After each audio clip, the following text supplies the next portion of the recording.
Welcome back. President Sisi arrived back home after taking part in the UN Conference of Parties COP28. On the sidelines of the COP28, President Sisi and U.S. Vice President Kamala Harris reviewed the developments in the region situation, especially in the Gaza Strip, where the American side presented its vision. During the meeting, Harris conveyed the greetings of U.S. President Joe Biden to President Sisi and expressing her country's aspiration for more coordination in the coming period. The U.S. Vice President laid out broad American objectives for when the Israeli-Hamas conflict ends and stressed that the Palestinian people in Gaza and the West Bank should ultimately be reunified under one governing entity. Harris said that under no circumstances will the United States permit the forced relocation of Palestinians from Gaza or the West Bank, the besiegement of Gaza, or the redrawing of the borders of Gaza.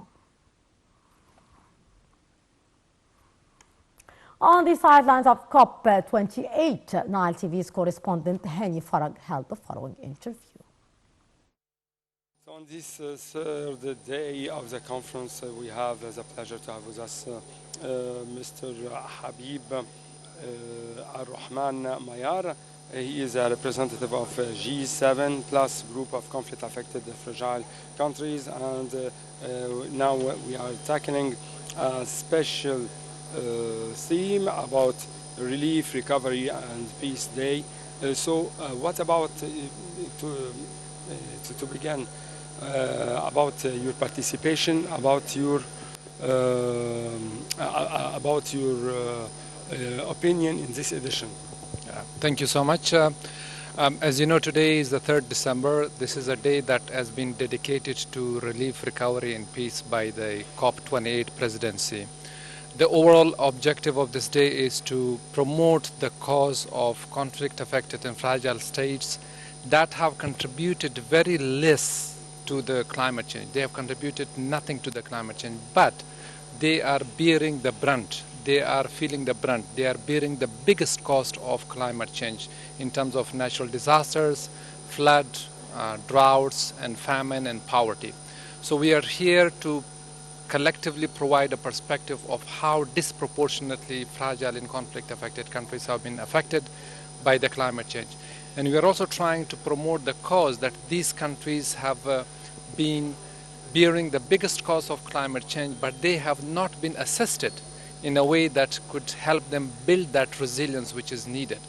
It's very simple. If you see a flood in California, it produces a different impact than a flood in any province of South Sudan, because South Sudan is a country which is fragile, which doesn't have that much resilience to cope with the climate change disaster or the climate change related disaster. So we are here to call upon, to make a collective call to the international community that these countries are bearing the biggest cost and they have to be assisted in a way that could help them to build that resilience. Our member countries, I can just give you an example. It includes Yemen, it includes South Sudan, Somalia, in African countries, Pacific, my own country, Afghanistan. All these countries are poor countries, they are fragile, and they have been affected by conflict of decades. So any natural disaster cause here, a biggest devastation that lasts even longer. And the second thing that we are trying to do here, the climate finances that has been established to help these countries adapt. These countries have a lot of barriers to access those finances. In fact, they have not been given sufficient resources to deal with the consequences of the climate change. Like, if you look at the data, only 1/80th per capita of the climate finances have gone to these countries, which are very vulnerable. They are at the front line of dealing with the climate finances. So we will be launching a declaration by the UAE presidency, and we are partnering that. And we're also having a side event here to bring all these member countries from different fragile countries like Timor-Leste, Yemen, Somalia, Chad, to bring them and to provide a collective perspective on how the world or the international community can help them build their resilience so that they could have a better coping strategy. Thanks a lot for your interview. Thank you. That was our correspondent Hani Farag from Dubai on the sidelines of the COP28. And on another very important file, the Egyptians abroad are continuing to vote in the 2024 presidential elections on Sunday. for the third and final day. Councillor Ahmed bin Dari, the Executive Director of the National Election Authority and the head of the Operation Chamber for monitoring the Egyptian expatriates' vote in the presidential election, held several meetings by video conference with the head of committees in a number of countries to follow up the electoral process and the voters' turnout. He asserted that the election process had been wrapped up in New Zealand and that the vote counting begun.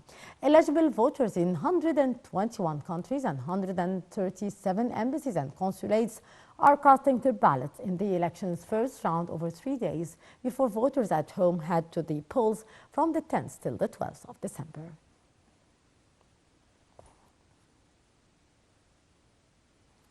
Electoral campaign of presidential candidate Abdel Fattah al-Sisi said the election process for Egyptians abroad is proceeding with discipline. It said no irregularities or breaches have been reported during the voting process. The head of the election campaign, Councillor Mahmoud Fawzi, said the operation room of the campaign is in direct contact with the Egyptian communities abroad via video conference to follow up on the voting process. He said the campaign broadcasts voting by the Egyptians at embassies and consulates around the clock on its official page. He said the campaign's operation chamber eyed a huge turnout of Egyptian expatriates worldwide on voting in its first day until this moment, which shows Egyptians' feeling of their national duty. Electoral campaign of presidential candidate Farid Zahran also continued its activities to follow up voting of Egyptian expatriates through its representatives at the polling stations worldwide. The operation chamber of the campaign also witnessed high turnout of Egyptian nationals abroad and urged Egyptians to cast their votes as a patriotic duty. Meanwhile, campaign of presidential candidate Abdel Sanad Yemema held a popular conference in Cairo to present the electoral program that adopts the liberal thinking of Al-Wafd party and is keen to put the Egyptian citizens on top priority of the presidential candidate. Dr. Abdel Sanad Yemema, head of Al-Wafd party, stressed that education and health have the biggest part of the electoral program's attention due to its connection with the citizens and their economic, social and health conditions. In the same context, campaign of presidential candidate Hazem Omar also followed up on the developments of the voting in the presidential elections 2024 abroad. The campaign followed out through the Central and Chamber of the Republic People's Party that was formed to follow up voting since the start of the presidential race through its representatives abroad. The campaign also reported high turnout from Egyptian expatriates at polling stations in Egyptian embassies and consulates. Driving up the death toll, Israel occupation forces